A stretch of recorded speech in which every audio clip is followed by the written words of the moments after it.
So, one of the things that, one of the most notable, most obvious stressors that whenever I work with people and in this class, when we ask, well, you know, what are your primary stressors, time management always rises to the top.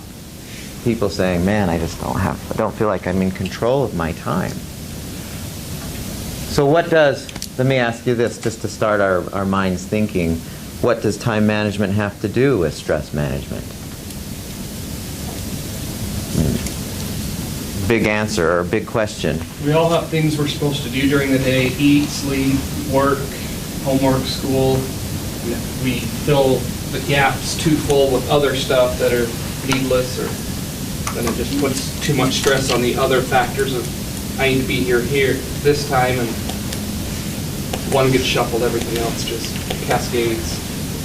It's hard to have a lot of things on your plate and then how to add more things that may or may not be important, but you still put them on there and then the plate's too full. Is that what you're saying? Yeah. How many in here would say, oh, go ahead. I was just going to say about worrying about things you can't control. You know, you're stressing about getting something done in time when really just stressing about it isn't helping you do anything about it. I've heard of people, this is kind of new to me, but I've heard of people who they just sit there and worry. Do you know what I mean? They're just, oh man. Instead of doing something about it, they're just sitting there.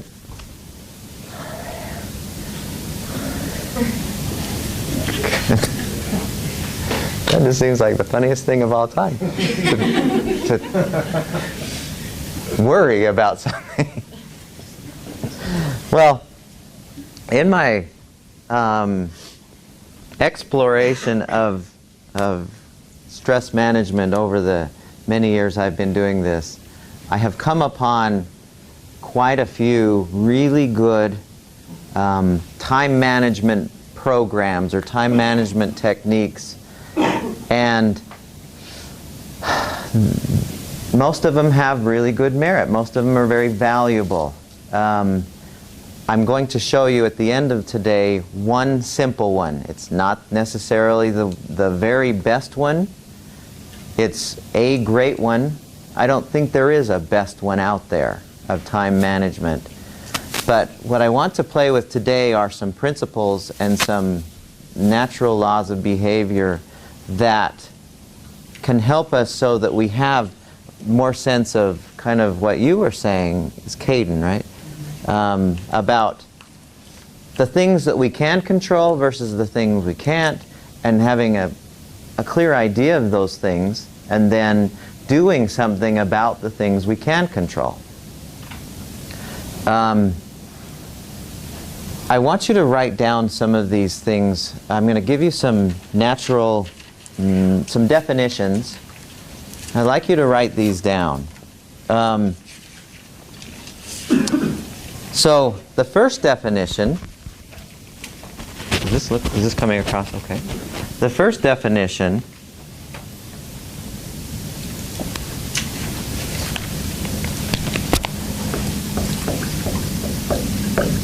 and strangely is success. I want you to write, this is the definition of success. In relation to time management, it goes like this. The successful manager of time,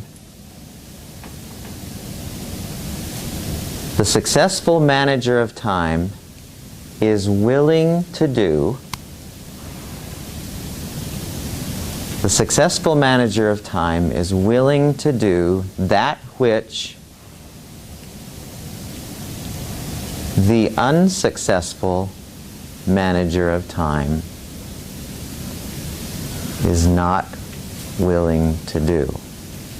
The successful manager of time is willing to do that which the unsuccessful manager of time is not willing to do.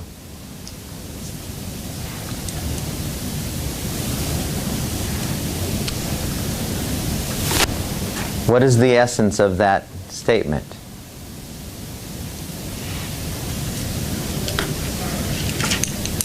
You do what has to be done whether or not you like it. Okay, it may not involve your emotional attachment to it. Whether you do it or not, sometimes the feelings don't need to be involved there. You may not like it. But to be successful, now, you can plug nearly any role into there and it works, right? The successful athlete is willing to do, we were talking last night in our wellness coaching class, we were talking, there's a guy in there who's a Major League Baseball pitcher. And he was telling us of a pitcher, Roy Halladay, I think was his name. One of the best pitchers in the National League, or in the majors. And he said, this guy was so good. And he was telling some of the reasons why he was so good. But one of the things that he mentioned was that he kept a goal sheet, or he kept a book that had every goal that he wanted to set for himself and how he did after, you know, his evaluation of that, of every game. Every day, he said, every day he made these goals. He said he has books that thick of his making goals and then evaluating how he did on those goals. He said that's how he kept improving. He just kept getting better and better and better by being strict about this thing. Now, I'm not saying, well, that's what everyone should do. But the point was he was willing to do something that the unsuccessful pitcher not willing to do.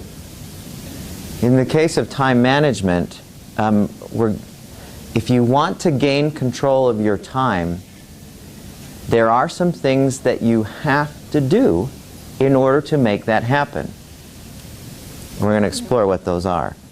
Okay, second one. Wisdom.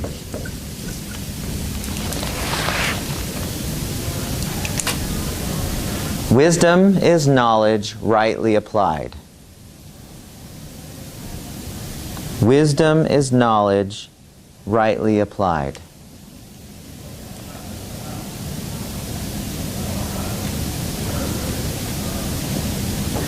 When I was about 20, I got involved with something where I became far more sedentary. I didn't do what I was doing prior to that time, like in high school and that. I was very, very active in high school. And then I stopped being so active and I got really fat. I was like, I had 5 chins at one time. I was really huge. Are you serious? And it was a really, and I remember one time I was living in California and we went and we were playing basketball at this church. The church, and we were playing basketball. I hadn't played in a long time. And before that, I'd played a lot of basketball. And I'll never forget this. It was so impactful on me. I remember we went up and down the court like 2 or 3 times. And I was just wasted. I was so exhausted. It was such a sick feeling. I'd never done that. I'd never been that out of shape before. And then, on one occasion, I went up for a rebound, and there happened to be somebody with a camera, and he took a picture of me going up for this rebound. We were all in the picture, and this huge gut was sticking out. And he showed me the picture later. He says, "Mike, check out this picture of you." And I said, "This will never happen again." I said this to myself. I had this moment of, I will never let myself get this out of shape again.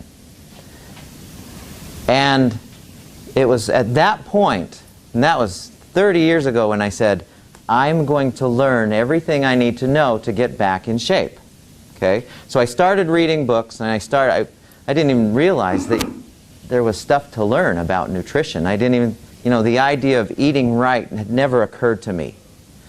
If there's food, you eat it. Doesn't matter what's in it.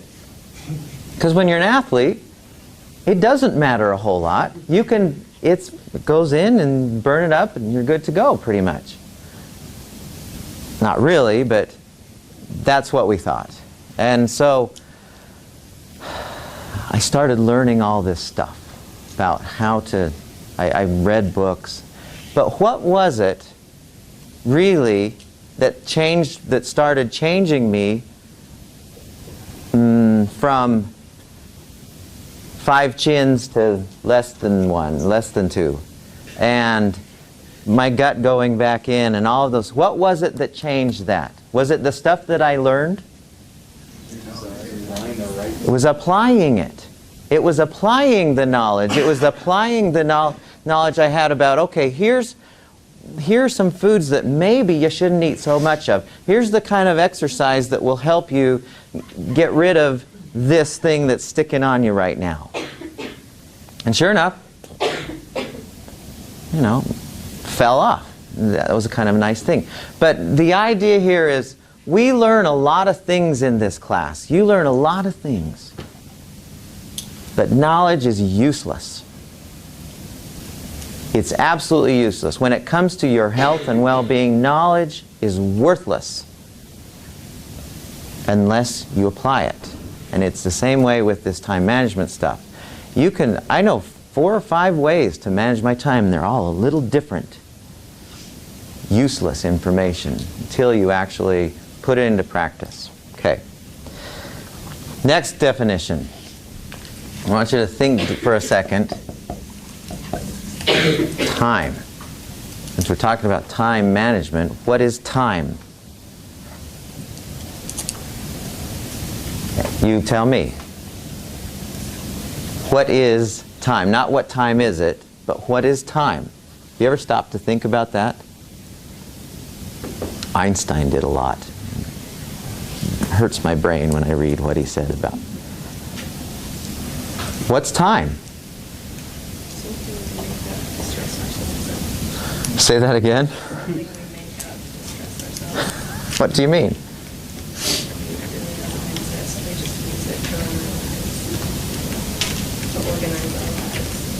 So you said everything doesn't exist. Oh, time doesn't exist. We just use it to organize our lives. Good. What? Expand on that a little. There's not really such a thing as a time as it is, except what we make up. Is that what you're saying?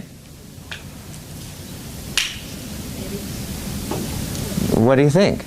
Expand on that, because I think you're in the right direction. I mean, if you think about it, I mean, we live on a planet that's going around a sun, and the way that it's spinning determines our days and nights. There's nothing absolute about those. I think that's what you're trying to say. But since it just happens to be convenient, we've made a convenient way to say, well, it's 4 in the afternoon. Well, it just happens to be where the Earth's spinning as it relates to the sun. Einstein said the same thing. He said, time is not really a thing of itself. It's the events in our days. The events of life are what time is, essentially. So he said, time is the events of life. That's a more accurate thing, I think, and I think that's what you're saying, than something to do with the clock. It's the events in life in sequence, one after another. Time is the events in life in sequence, one after another.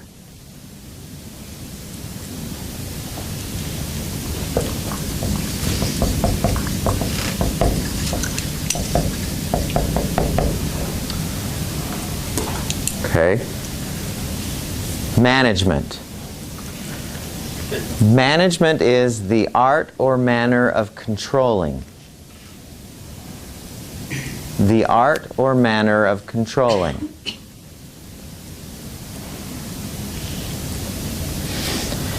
Now, with these two definitions, time and management, I want you to take 30 seconds and make a working definition for time management based on those two definitions.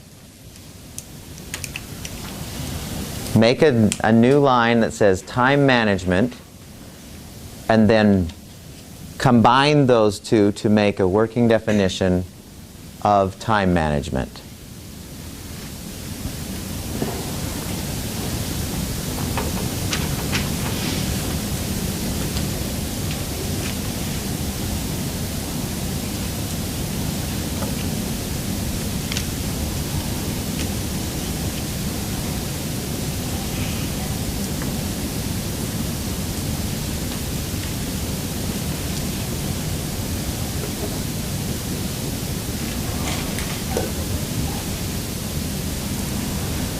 Okay, so what did you get? Does anyone want to share what did you put down? The art or manner of controlling life sequence of events one after another. Okay, so we're controlling the sequence of events. Time management is not about controlling the time. It's about controlling the events and the sequence of them in our days. That's a different kind of conceptual focus. Think, okay, I can't do anything about the clock and how fast or slow it goes, but I can do something about the sequence. I remember the perfect analogy of this. When I was about 14, I went to California. I lived in Provo, but we went to California. A group of us were like Boy Scouts. And we went to California. We went to a beach. We went to Santa Monica Beach. Back then, it was a nice beach. I don't know how Santa Monica is now. But back then, it was a nice beach. And we all wanted to go body surfing. We didn't know. We didn't have the foggiest idea how to real surf. We wanted to go body surfing. And we thought, that would be really great to do. So, you know, you swim out there, and we've all done that, right? Has anyone ever been body surfing? You go out there and you swim out there in the ocean for a ways, and then you see this big wave coming, and then you swim really hard, and then you just kind of plank. You just kind of try to make your body straight, and the wave pushes you along, is the idea. It's kind of fun. Well, on this occasion, I was doing this. I swam way out there, and then I started swimming really hard, and I put my body that way, and then the wave just shot me right into the floor. Boom! And I hit my head, and it knocked me out almost. And I tried to recover, you know, trying to get out of the water, and then as soon as I came up for air, another wave hit me, knocked me over. You know, and I'm slowly going to the shore. It's not that far, but I didn't know that. All I knew is that I could not breathe. And so I was struggling again, came up, a third wave hit me, bam, hit me, knocked me to the floor. And by this time I was just, and it happened one more time after that, and by that time I was at where the water was only like this deep, you know. It kept pushing me forward, and I thought I was going to die. I was just really exhausted. My friends came and, well, let's help you up, and I rested, and then we went back out again. But that is how, when you describe how people's lives are, that is oftentimes a pretty accurate description, where as soon as you come up for air, bam, another wave hits you, bam, another wave hits you. Instead of riding the waves, it's not a good feeling to be out of control. And that's the best picture that comes to my mind of that stress associated with, oh, I got to do another thing. Oh, I got to do another thing. Oh, man, another thing still? Holy cow. And then by the time you're just wasted at the shore. Oh, I can't do anything. I'm just going to get sick. So, time management is managing or controlling the events. That's a totally different feeling. We call that the proactive mode instead of the reactive mode. Now, if we want to gain control of our lives, we need to gain control of our time. There's been dozens and dozens of studies on stress and control. And it really is like this. As control goes up, stress levels tend to go down. As the perception of control goes down, stress levels go up. Would you say that's accurate in your own experience? Yeah, the more out of control you feel. Anyone in here ski? Do you have any skiers in here? Like real skiing, not boarding, but skiing? No, I'm just kidding. I'm just kidding. So, do you remember the first time you went skiing? Was it like moguls, powder, you were flying through it? And no, you weren't, right? No, was it a great feeling that first day? No, it wasn't. I remember the first day I went skiing, back when skiing was $5 for a lift pass. It was great. You remember those days. How much was gas? 35 cents. We didn't make very much back then, but anyway, I was at Sundance back.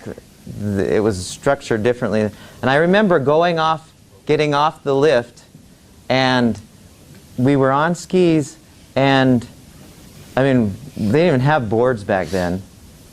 And I remember getting off and falling. I was with my best friend, his name was Wade, and we kind of shushed ourselves over. We were taking lessons, but we thought, well, we can handle this. How hard can it be? And we got off the lift, and we kind of shushed ourselves over, and then he kind of took off ahead of me, and then he disappeared. Where did he go? So I didn't know how to ski. I didn't have the foggiest idea. All it felt like was just, okay, I'm moving along too fast, fall over. Because I didn't know how to stop. I mean, no one trained. If you don't get taught, you don't know. You can do things like turn or snowplow or whatever. Well, I come to the edge, and there's this big cliff and moguls all the way down, and he's at the bottom, and one ski's here and one ski's clear over there. And I went, "Wade, are you okay?" He looks up, "I'm fine." "Did you have fun?" "No, I hated it." "I don't want to ski." And no control. Are you a good skier now? So when you go up skiing now, do you have that sense of panic when you get off the lift? And sometimes, if it's icy. If it's icy, yeah, that makes it a little. But in general, when we have control, we have less stress. There's a direct relationship, and I think that's the case with everything. And when we sense our control over our daily events, stress levels go down. Now, since we're talking about control, let's analyze this in an interesting way. I'm going to put a spectrum up here, There are some things over which we have total control. There are some things over which we have no control at all. What might fall into this category? Things in our universe, in our lives, about which we can do absolutely nothing. People's actions. Okay. So we might think we can influence these, but ultimately they choose what they do, right? What else did I heard taxes? Man, I wish I could control that. Right, you can't do anything or most any other environmental conditions.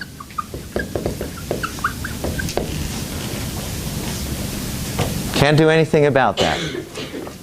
What else? What are some other things that over which we have absolutely no control? Family traits. So genetic kinds of things. Yeah, I can't do anything about the fact that I'm short. I wish I were tall. I'm not. And I would give anything to be 6'3". My whole life would have been different. If I'd have been Dave's size, man, can imagine how much money I would have earned playing basketball for somebody. But I'm short. Too bad. Can't do anything about it. What else? Construction. On the freeway, traffic jams and that kind of stuff. Okay, so man-made, others. So this would be natural and other environmental conditions.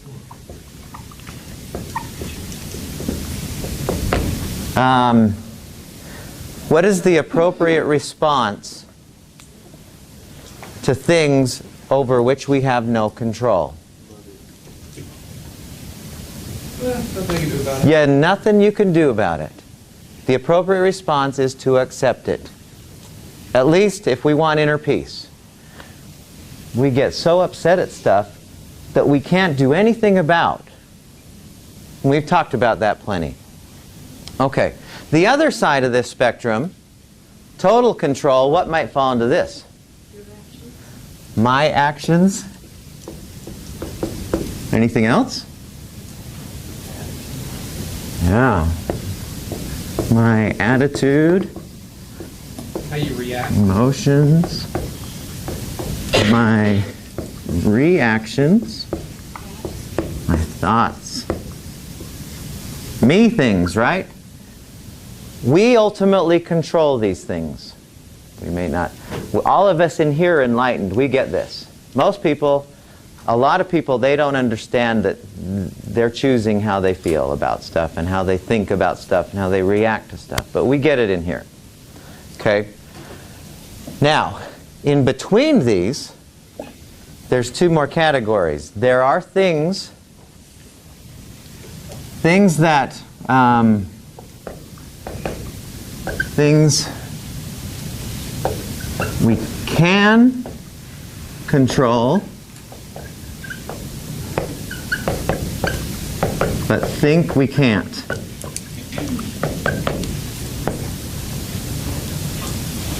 Things we can control, but we don't think we can.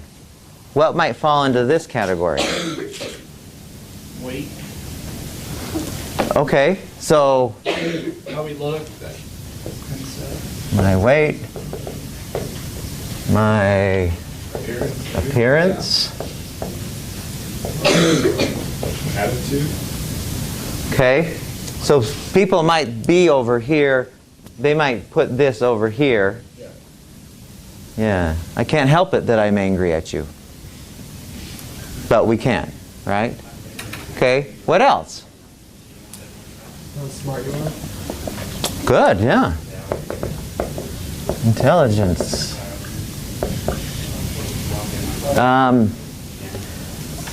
We're not good at certain things like sports. Beliefs. Yeah. My beliefs about what I can do. And I'm going to throw some more things out. Do you ever know anyone who has stopped smoking? Is smoking easy or difficult to stop? It's one of the most challenging of all of the addictions, yet people do it all the time. I know plenty of people who said, I cannot possibly stop smoking, or I can't stop drinking my Coke. Of course you can. You may not choose to. You know, if you want to keep smoking, that's between you and your lungs, but you really can.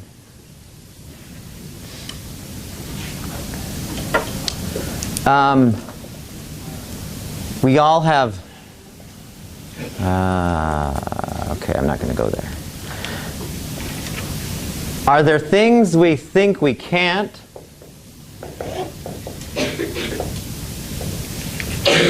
No, excuse me. Yeah, think we can't. We can't control but think we can. Can't?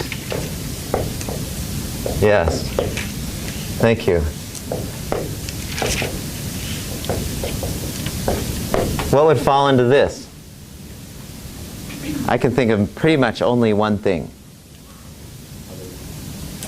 Yeah. We think we can control others, but we really can't. Now, the reason I put this on the board is because if we're looking at controlling the events of our days, the sequence of events, we have to have in mind what we can control. And that doesn't include any of this. So we just kind of push this over to the side. Time management has nothing to do with this. As soon as you start sensing control, you earn the right to a very powerful feeling. As soon as you start sensing control of your time and your life, you earn the right to a very powerful feeling. I want to go back on last week, Tuesday or Thursday. I gave you a definition for inner peace. I want to give it to you again and add a component. This is the definition for inner peace.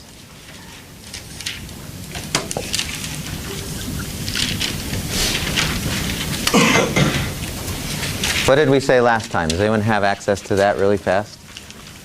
Having harmony, balance, and consistency in our life. And then I said achieved through. Control of events by living according to our values. Okay, so this is the controlling events part.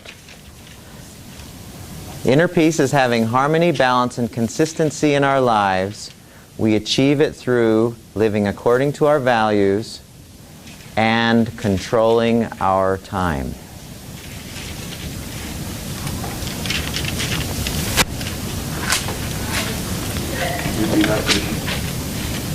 And do I have to?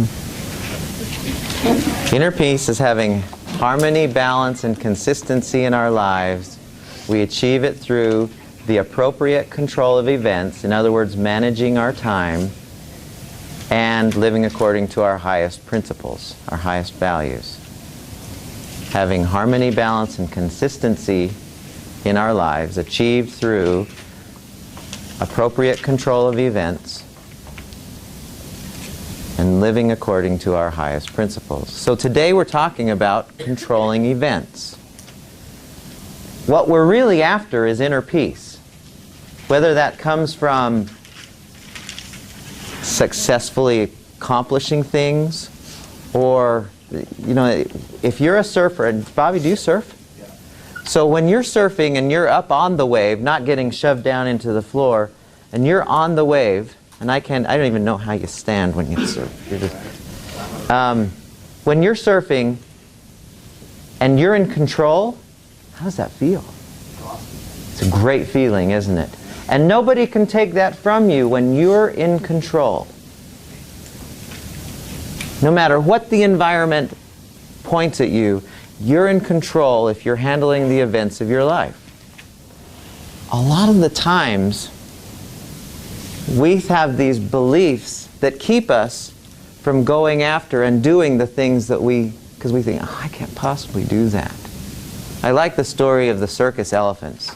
Does anyone know how they train circus elephants? Yeah. As soon as an elephant is born, if it's going to be a circus elephant, they put this big metal thing, the steel thing around its foot, his leg, connected to a chain to a post in the middle, and they move it around this circle. And they essentially train this circus elephant to that whenever it has a thing on its leg, then it can only go in that circle. Now the point is,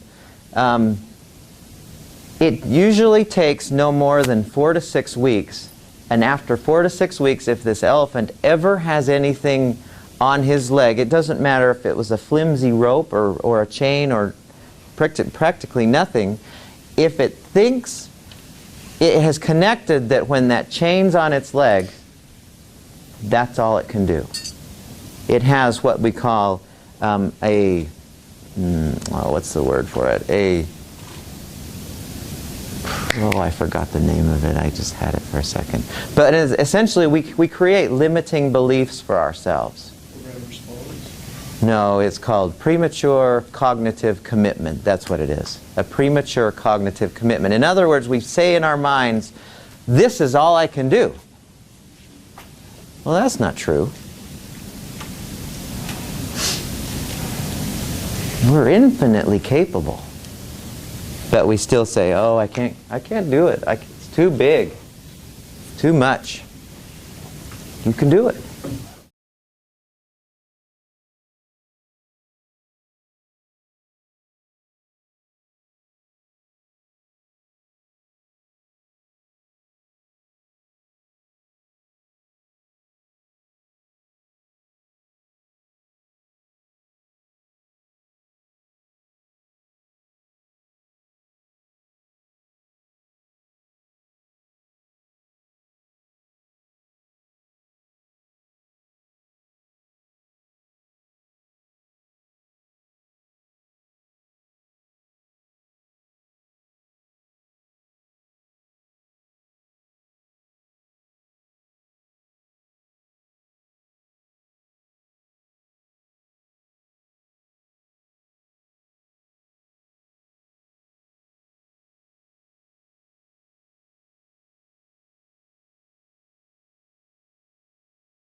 So, I mentioned this earlier in the semester when we were talking about mindfulness, and we talked about worrying, because we said there's a difference between worrying and planning.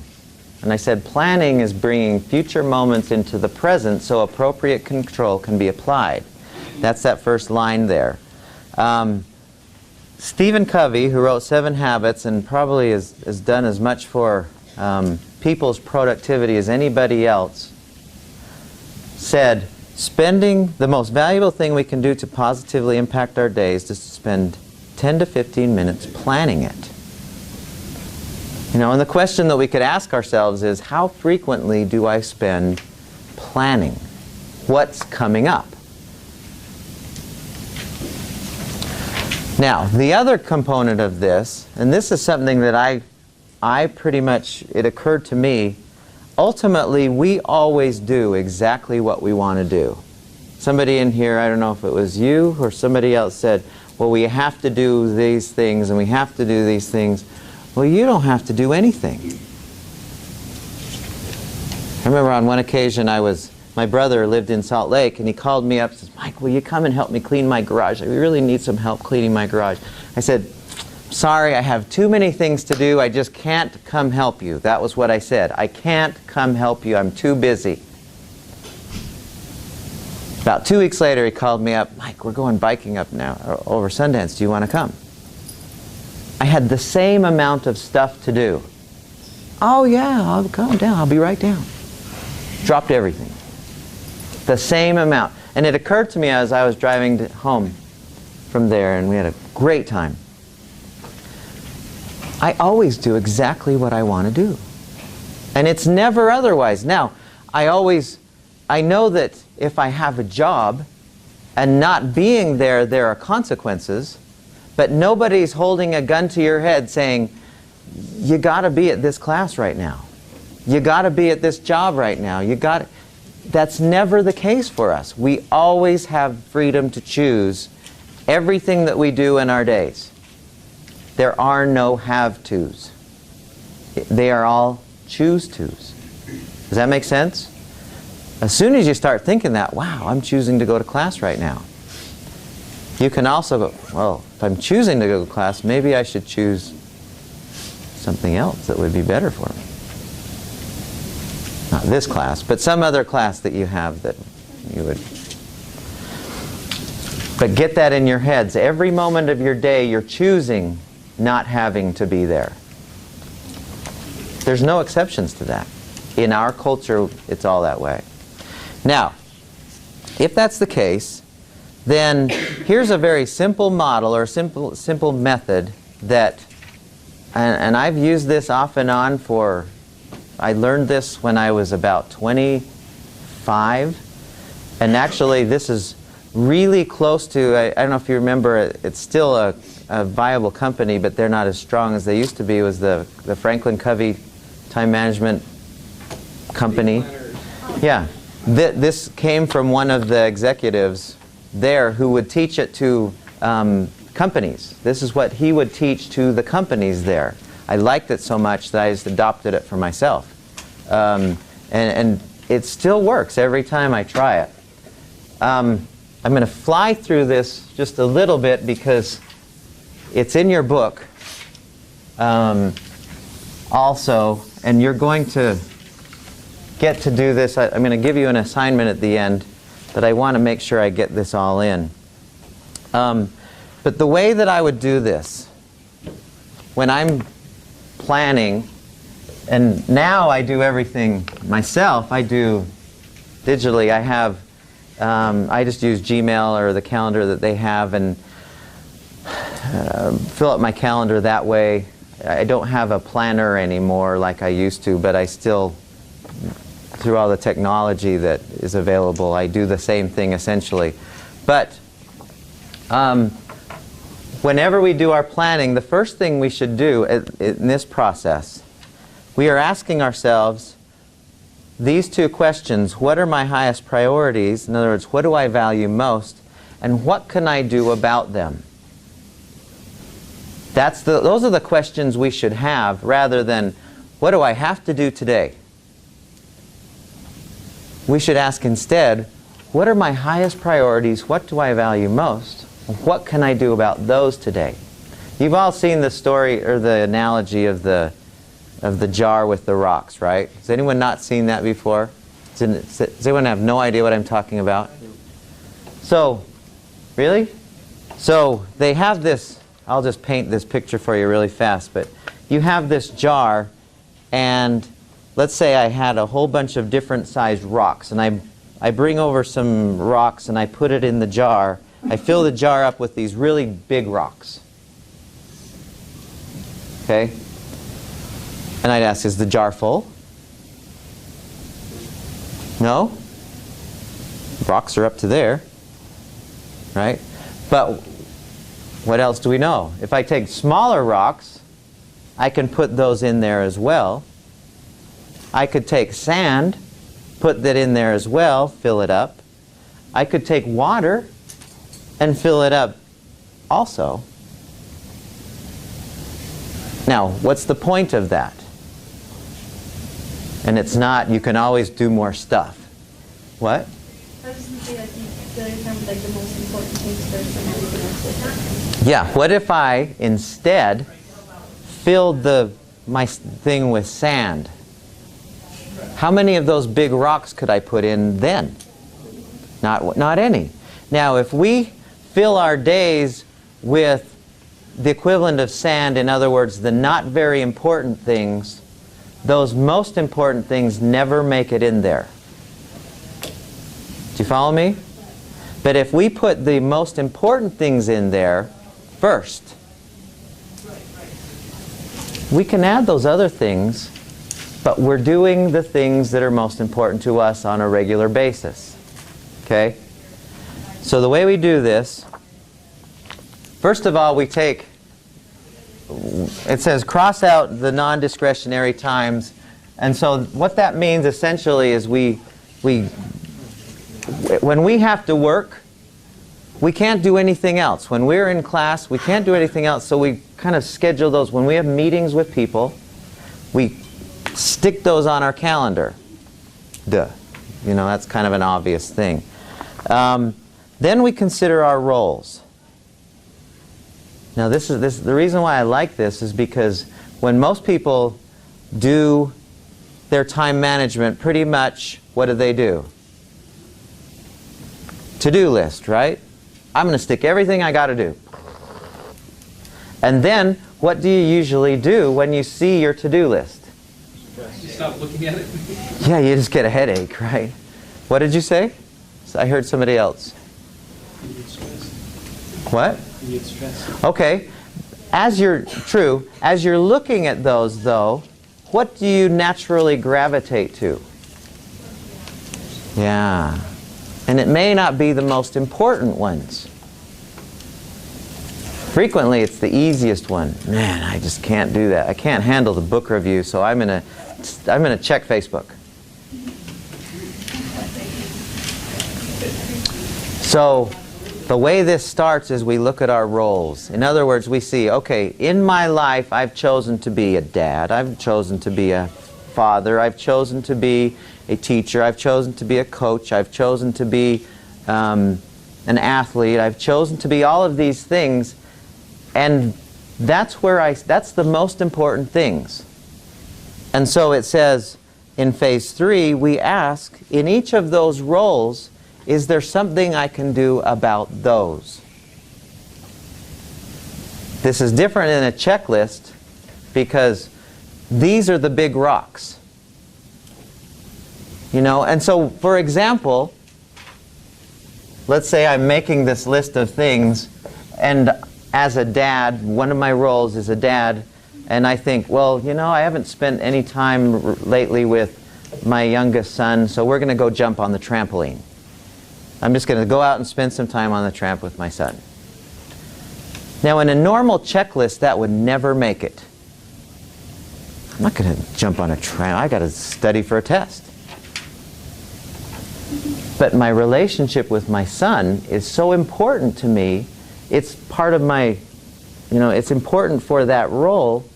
So I'm going to put it on there. So I'll say, And there is a checklist that kind of goes on there, but jump on the tramp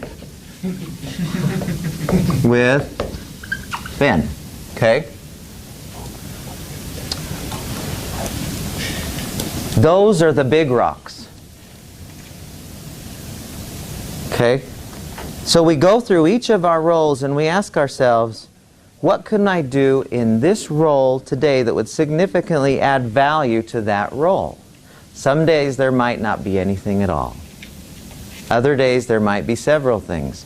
If I want my relationship with my wife to be a good one, I will always include on my to-do list things that involve her. Because that's the most important things. That's the big rocks. Okay? So, and then, down to phase 4, we make a list of daily tasks, including those from phase 3. So we go through and we say, okay, I want to go jump on the tramp with Ben. I know I need to meditate. I'm going to practice some yoga. Got to clean the garage. We don't have any food, so buy some.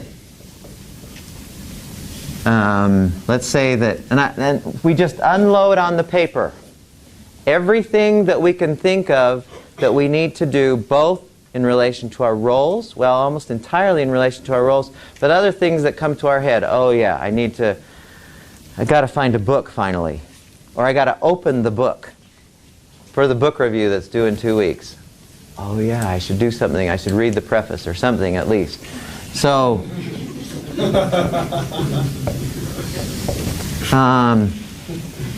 And we make this list of all the things that we need to do. Now, this is where, so let's see, what else? Let's add a few more things. Workout, because you want to be healthy and stuff, and then write a paper on time management. And TV watching. Let's see. What else could we? Laundry. There you go. Okay. Now, we make this list. We put everything on paper. Why is that so important? It loads it from here. Right. If you don't put it on paper, you'll have to remember it. And you may not, but if it's on paper, you don't have to remember it. It's going to be there. Or if it's on your digital planners.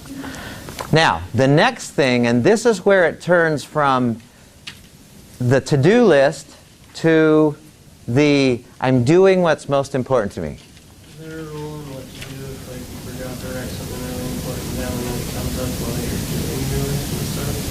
So then you just go, You just reorient. oh yeah.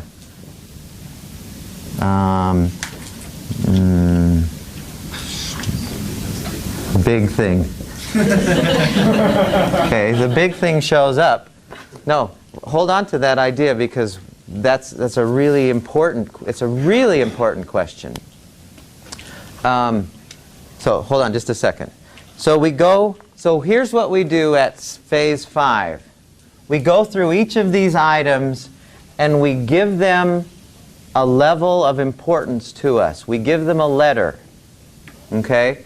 So we go through each one, we say, today, this is, or this week, these items are of this or this or this level of importance, and we use the A, B's, and C's. So A's, they are the most important things. B's, they're quite important, but not the most. And C's, they're kind of important. They wouldn't have made it on the list if they weren't some importance to us, right? So we go through and we say, okay, jump on a tramp with Ben. It's an A because it's been a while. I meditated yesterday, so I can handle that. Got to do my yoga. Clean the garage. I can't get my car in the garage, but won't be snowing for a few months, so that's a C. Buy some food.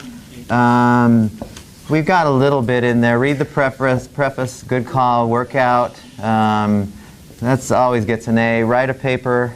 If it's due tomorrow, does that get an A or a C? Yeah, so you just, it all depends on your circumstances. The next thing you do The next thing you do with this is you go through each item, you go through your A's and ask yourself, of these A's, which one is the most important one? And that's entirely up to you. So I would say, okay, my most important thing is read the preface. Then I'm going to work out, do yoga. So we go through that way. After we've done each of these, we go through the B's the same way and the C's the same way. What have we just done? You've planned your day according to your values. Now, the natural inclination is to go down here and, man, I think I'm going to do B3 because that seems like it would be the most fun.